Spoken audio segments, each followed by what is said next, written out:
Акыркы суроом бул менин бүгүн биздин Кыргызстанда абдан бир мода болуп кетти десем да жарашат. Же бир кызыктуу нерсе болуп калды. Баардыгы ошого кызыгып эле эмне болсо ошол нерсени сөз кылып жатышат десем да жарашат. Райым Матраимовдун бүгүнкү күндө 2 жылдан бери кызматта жоктугуна карабай, ал кишинин деген бүгүн көп нерселерге күнөөлүү эле. Жада калса ошол логистикалык борборду дагы Матраимовдук экен деген сөздөрдү чыгарышты. Кыргызстанда эмне болбосун, каякта бир жада калса негизи эле Кудай сактасын бир табигый кырсыкты дагы ал кишиден көрүп жаткан учурлар көп болуп жатат. Мунун аягы эмне болот деп ойлойсуз?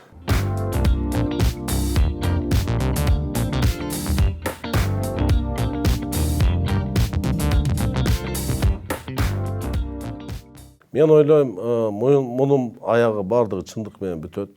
Чындык мен өзүм турмушумда да көрдүм.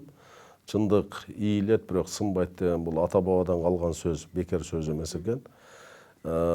Жакында эле сиздерде, ушул жерде сизде Азимбек Бектазаров жакшы интервью берди. Мен кунт коюп уктум аны. Таможняда болуп көргөн, буга чейин болгон нерсенин бардыгын бүгүн ошол таможняга же жетекчи болуп иштебесе, биринчи жетекчи болуп иштебеген адамга оодура салыш, бул бет тырмачылык да. Матраим Райымдын бүгүнкү күндө ачык айкын мамлекеттик комиссия түзүлөбү же мына бийлик тарабынан межведомственный комиссия түздү, күч органдарынан жана башкалардан түздү. Ушунун баардыгын кылдаттык менен талдап чыксын, мен ар биринин алдында жооп бергенге даярмын дегени бул чындык. Бул чындык. Эми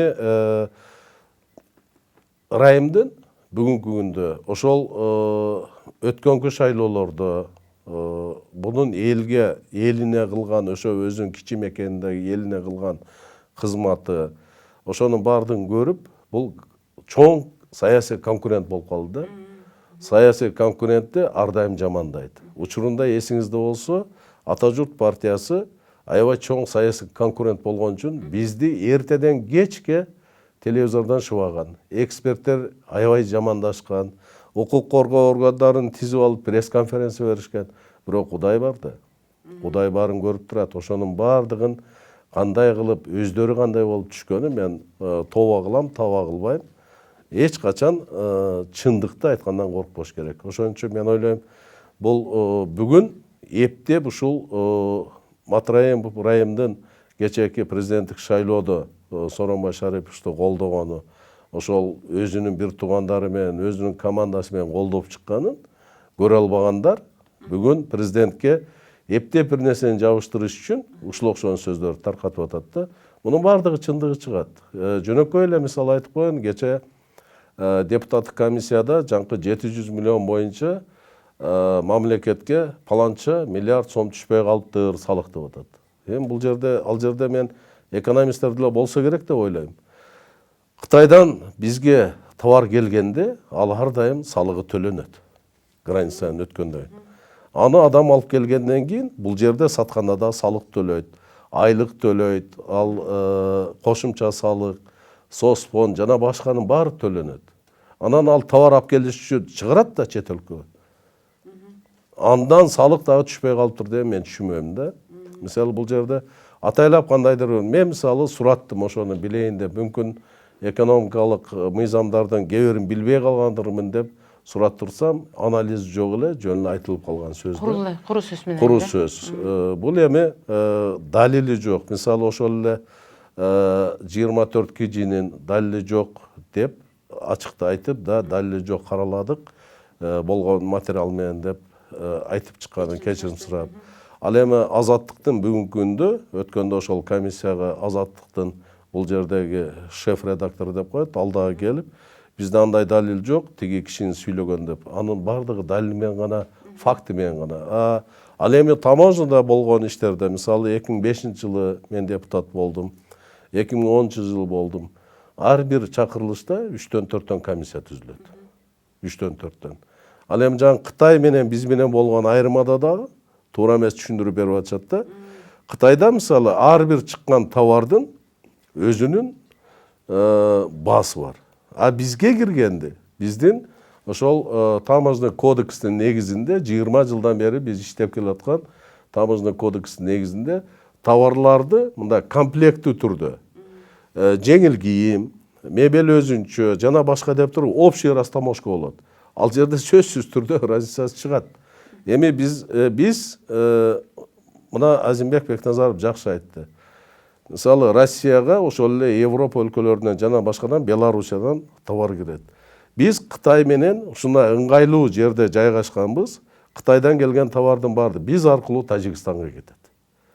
Биз аркылуу Өзбекстанга кетет. Биз аркылуу Россияга кетет, Белоруссияга кетет. Ошонун баардыгын совокупность алып туруп бул Кыргызстанда калыш керек экенден ал туура эмес да. Себеп дегенде биз транзит болгон машинелерге өзүнчө гана бир немеси бар, баасы бар. 1 километр, 100 километрге моундай акча алабыз. Ушундай гана ал промо менен келет, алып кетет. Ушунун баардыгын кирген товардын баардыгын Кыргызстанда калды деп, бүгүн ушуну түшүнүп туруп бет тырмачылык кылуу бул туура эмес деп эсептейм. Мына ошол эле Матраимовдордун фонду боюнча да сөз болуп атат да. Анын кандайдыр бир акча которулуптур ушул жагын деп. Ал эми мисалы ошол фондун негизинде мен билгенде, мен жеке билгенде, себеп дегенде мен ошол Кара Сууда менин 2005 жылкы 70% шайлоочум ошо Кара Суу районунда жашат. Ошол жерде союз таркагандан бери тазаланбаган каналдардын, жолдордун салынышы, мектептердин оңдолушу жеке ошол фонддон кетип атып, жеке каржылоонун негизинде элге болгон кадыр-барктын өсүшү. Бул биринчиден. Экинчиден, мына канча прессадан мисалы угуп атасыз, бүгүнкү күндө операцияга боор алмаштыруу, бөйрөк алмаштыруу жана башка оору аябай көбөйдү да. Ушуну күнүгө ачсаңыз интернетте жок дегенде бир 10 адам кайрылат.